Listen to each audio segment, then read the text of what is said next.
쌀은 20년 전이나 30년 전이나 똑같아요. 왜 농민들만 이렇게 희생해야 됩니까? 그런 차원에서 한번 사고의 전환을 한번 해보시기 바랍니다. 그리고 이 쌀값 안정화를 위한 양곡관리법은 윤석열 정권 들어서 한 번이라도 찬성해 본 적 있습니까? 한 번이라도 애정을 갖고 농민들의 눈물을 한번 닦아드릴 생각 해본 적 있어요? 송민영 장관 이전이나 이후나 저는 똑같을 것 같아요. 그리고 여당 의원이 장관 입맛에 맞는 질의를 할 수 있죠. 너무 그렇게 티내면서 반색할 필요 없어요. 예, 저는 63호 안건, 64호 안건, 그리고 65호, 67호 안건에 대해서 말씀을 드리겠습니다.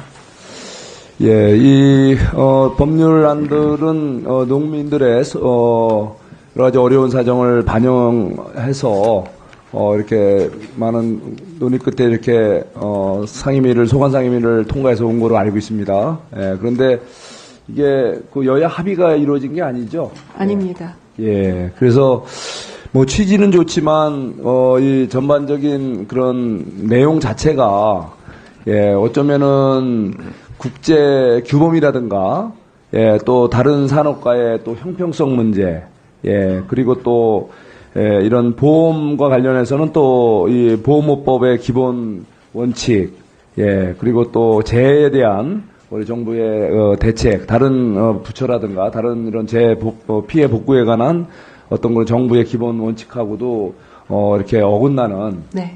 굉장히 특례적 이런 그 조항이기 때문에 네. 우리 정부라는 것은 같은 정부가 똑같은 비슷한 상황에서 다른 대책으로 다른 정책을 할 수가 없는 거 아니겠습니까? 맞습니다. 예, 그런 의미에서 사실 농림부에서 굉장히 의견을 강력히 개진을 했고 또 우리 여당 의원님들도 상임위에서 이거에 근본 취지를 부정하는 것이 아니라 예, 농민들의 애로사항 특히 또 예, 이런 특정 농업에 전념하는 분들 그런데 그게 가격의 등락이라든가 또 생산량의 등락에 따라서 생계에 지장이 오는 그런 어려움이 있는 건 사실이 있죠. 그래서 그런 것을 지원하고자 하는 법률이긴 하지만 그것이 정부가 거기에 대해서 대책이 없는 게 아니잖아요. 맞습니다. 그렇죠? 네. 예, 그래서 충분히 그 농민들의 애로사항 또 영역별로 그런 것을 이제 다양한 이제 보완 정책과 미세 이런 추가 대책을 갖고 있음에도 불구하고 그거를 다 무시하고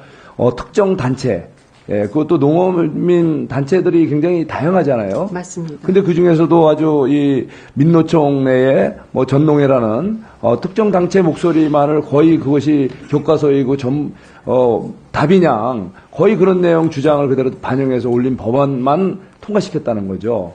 예, 그래서 이거는 근본적으로 예, 우리 정부의 어떤 정책의 일관성 또 형평성 예, 그리고 또 다양한 이런 어떤 목소리를 골고루 반영한다는 정책 담당자의 뜻을 반영을 해서 예, 이 법안들이 이번에 올라온 것은 법사위에서 당연히 예, 요거는 좀 보류를 시키고 다시 그 상임위에서 예, 또 우리 농림부하고 이걸 또 집행할 행정부하고 좀 충분한 합의를 거쳐서 다시 논의하는 게 좀 맞다고 생각하는데 네. 우리 장관님 예, 어떻게 생각하시나요? 네, 의원님, 예. 의원님 지금 이 부분에 대해서 좀 예. 예, 한번 우리 여기에 같이 참여하지 못하신 네. 동료 의원님들이 네. 계시니까 네. 요 법안들 제가 지적한 네. 이 4개 법안에 대해서 네. 한번 좀 입장을 예, 말씀해 의원님 주시죠. 그 기회를 주셔서 감사드립니다. 지금 의원님 말씀 주신 대로 저희들이 이 법안에 대해서 대안을 갖고 있지 않은 것이 아니기 때문에 다시 한번 좀 저희들 의견을 들어달라고 간곡하게 말씀드리겠습니다. 먼저 농안법 같은 경우에는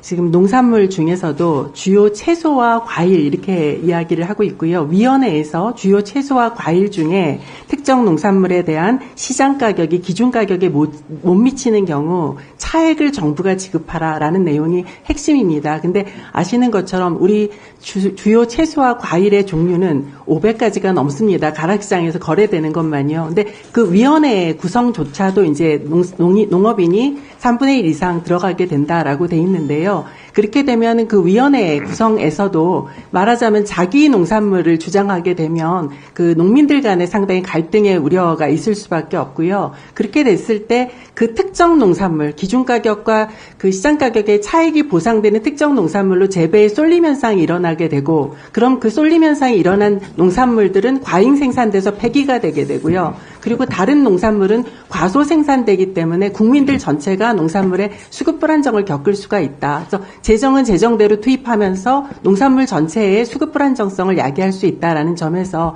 다시 한번 재고가 필요하다라는 말씀 드립니다. 그다음 또 양곡관리법의 경우에는 남는 쌀을 의무 매입해야 한다. 공정가격이라는 이름으로 정부가 의무 매입해야 된다라는 내용인데, 이 내용 역시도 지금 산지 쌀값이 떨어진다고 농민들이 아우성입니다. 그런데 쌀값이 떨어지는 이유는 하나입니다. 수요에 비해서 공급이 많기 때문입니다. 그럼 공급을 줄여야 하는데 이 법이 통과되는 순간 절대 공급이 줄지 않고 더 늘어납니다. 결과적으로 쌀값을 더 떨어지게 되는 그런 결과를 초래합니다. 그러니까 이것에 대해서 어떻게 주무부처에서 가만히 있을 수가 있겠습니다. 그리고 저희들이 이 구조적으로 공급 과잉을 막기 위해서 내년도에 그 근본적인 구조 대책도 마련하고 있고 여러 조치를 취하고 있는 중입니다. 그래서 이런 것들이 좀 형해화되지 않도록 의원님들께서 각별히 살펴주십사라는 소망을 말씀드립니다. 네. 또 재해대책법의 경우도 줄여주세요. 네, 말씀 네. 더 드리면 안 될까요? 네. 시간 많이 드렸고요. 됐습니다. 저도 질의를 좀 하겠습니다. 네, 장관님, 예, 논산 출신이돼요? 네 맞습니다. 거기 쌀 많이 나죠? 네 그렇습니다. 논산 평야도 있고. 네, 정액과를 나오셨죠? 네 그렇습니다. 네.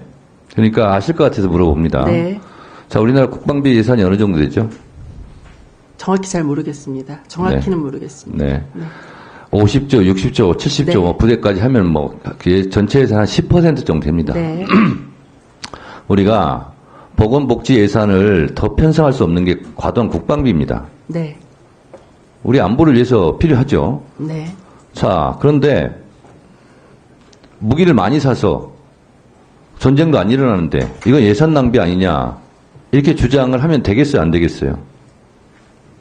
그거는 좀 식량도 네, 안 봅니다. 네 맞습니다. 남을 식량 수도 있고 안보. 부족할 네. 수도 있고요. 네, 무기 못지않게 중요한 게 네. 이 식량 안보예요. 네, 네, 그러면 그런 부분에 대해서는 우리가 무기도 많이 구입하고 전쟁이 일어나지 않지만 훈련도 하고 이렇게 하는 걸 낭비라고 얘기하지 않습니다. 네,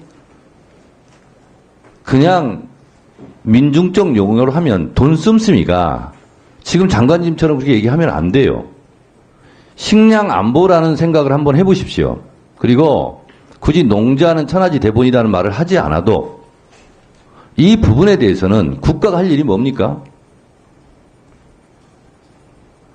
안보를 위해서는 대비해야 될 것도 있고, 그리고 시장에서 해소하지 못하는 것을 국가 예산을 투입해서 안정화시킬 수도 있고 하자는 차원이에요. 자, 그런데 냉정하게 생각해 보세요. 장관님께서 입고 있는 그 옷 있잖아요. 20년 전에 얼마였을 것 같아요? 그리고 20년 후에 지금 얼마일 것 같아요? 엄청나게 올랐죠? 쌀값은 몇십 년째 그대로예요.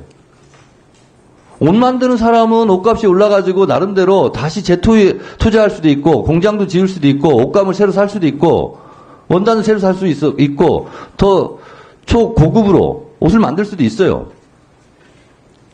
쌀은 20년 전이나 30년 전이나 똑같아요. 왜 농민들만 이렇게 희생해야 됩니까? 그런 차원에서 한번 사고의 전환을 한번 해보시기 바랍니다. 그리고 이 쌀값 안정화를 위한 양곡관리법은 윤석열 정권 들어서 한 번이라도 찬성해 본 적 있습니까? 한 번이라도 애정을 갖고 농민들의 눈물을 한번 닦아드릴 생각 해본 적 있어요? 송민영 장관 이전이나 이후나 저는 똑같을 것 같아요. 그리고 여당 의원이 장관 입맛에 맞는 질의를 할 수 있죠. 너무 그렇게 티내면서 반색할 필요 없어요. 장관은 어느 정당이나 어느 정권에 복무하는 것보다는 국민에게 복무하는 것이 더 올바르고 넓은 태도라고 생각하고, 그리고 해당 부처 장관이라면 농민들의 아픔을 기재부 장관에게 설득할 수 있는 그런 좀 따뜻한 마음이 필요하지 않을까요? 답을 좀 그런 드려도 생각을 될까요? 해서 네. 오늘 드리는 말씀은 동호 반복이고 윤석열 정권 들어서 많이 들어왔던 얘기예요. 근데 나아진 게 하나도 없어요. 제가 장관한테 답을 들으려고 한 게 아니에요, 지금. 아니 위원장님. 사고의 전환을 좀 해보시라. 네, 네. 이런 차원에서 말씀드리고 예전에는 그런 주장을 우리 야당에서 많이 했습니다. 남는 쌀 북한으로 보내면 북도 좋고 남도 좋고 창고 물류 비용도 덜 들고 그러지 않겠느냐 하는 얘기를 제가 하고 싶어도 이 정권에서는 그거 얘기는 아예 말도 못 꺼낼 정도 그런 상황이 돼버렸어요, 지금. 예전에는 그렇게 많이 주장했습니다. 남는 쌀 북한으로 보내자. 먹는 거 가지고는 우리 같은 민족끼리 서로 돕고 살자. 이런 얘기도 옛날에 많이 했는데 지금은 그런 얘기조차 할 상황이 아니라서 하지는 못하겠지만 이 쌀값에 대해서는 현장에 가 농민들 얘기 한번 들어보세요. 지금 그렇다면 장관의 그런 안일한 그런 발언은 하지 않을 거라고 생각합니다. 위원장님. 제가 듣고 싶지 않다고 얘기했죠? 예. 아니, 위원장님, 근데. 제가 묻지 않았어요. 지금 네, 위원장님 지금- 발언할 수 있게 해주십시오. 안 드리겠습니다. 장관, 네, 알겠습니다. 제가 몇 번 얘기하죠? 제가 장관에 대해서 특히 농민들의 목소리를 전달하려고 하는 거지, 제가 답을 듣지 않겠다고 얘기했죠. 국민의힘 의원들이 충분히 발언 기회를 드리고 있잖아요. 그때 얘기하세요. 네, 알겠습니다. 그리고 태도를 좀 잘 가지세요. 자, 주진 의원님 토론하세요.